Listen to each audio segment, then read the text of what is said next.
We've looked at ultra modern cards, we've looked at iconic cards. Now it's time to look at the vintage and see how the older cards, the old guys, are behaving with today's market. What does this information tell us? Is it a buying opportunity, or should we just be selling off? Details on this episode of DIY Sports Cards.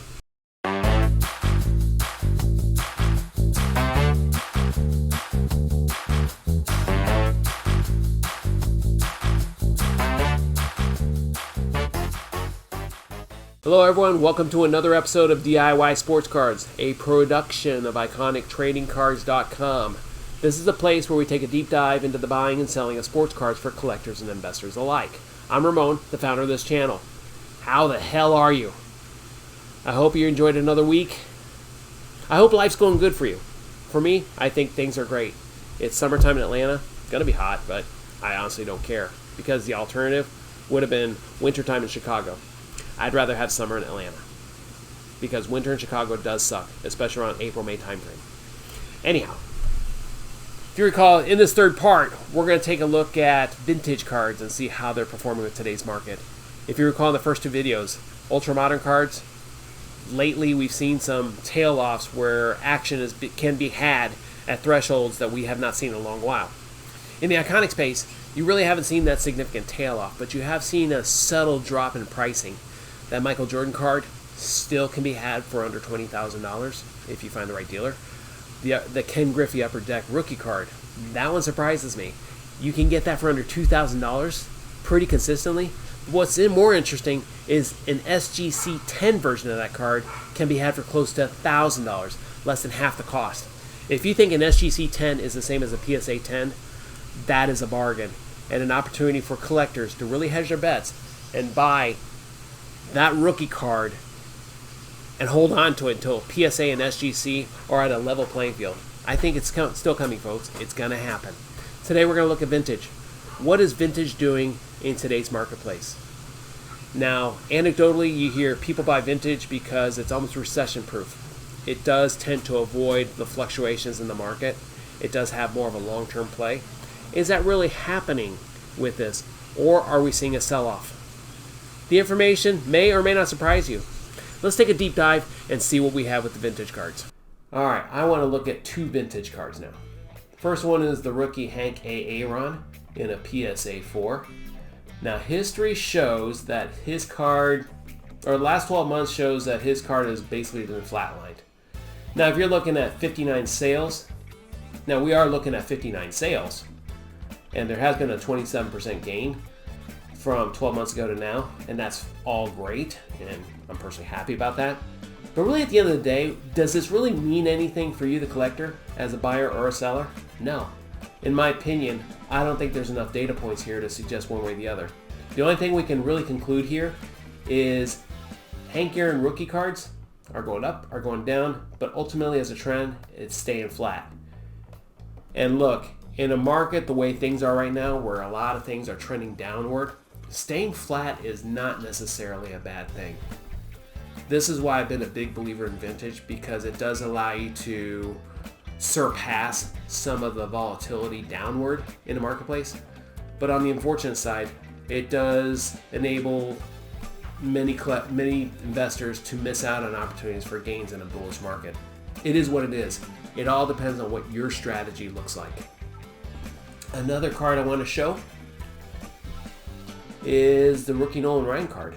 Now, year over year, this card has performed downward 14%. That's what this is showing.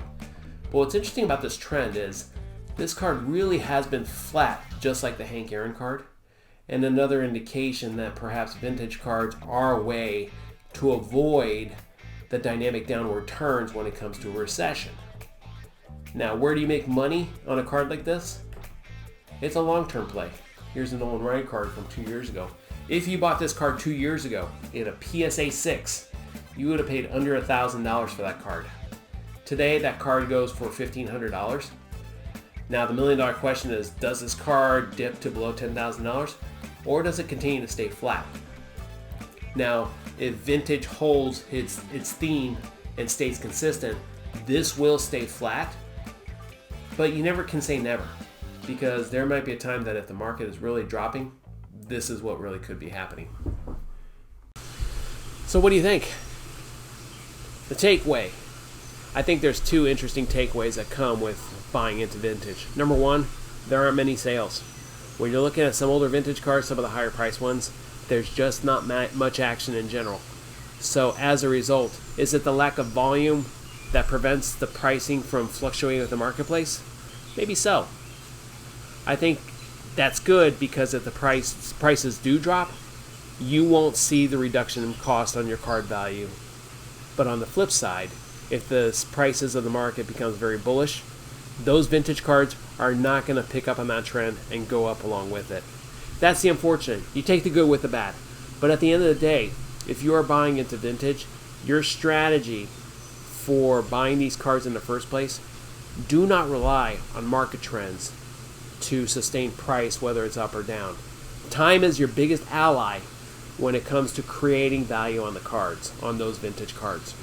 That rookie Hank Aaron card, that's one where you could have bought at $4,500 a year ago, and you're going to buy it at $4,500 now. Now, there are some peaks and valleys in there. Sure, if you want to play the waves and try to sell that at $5,100 at a card show or something like that, yeah, maybe that's the action.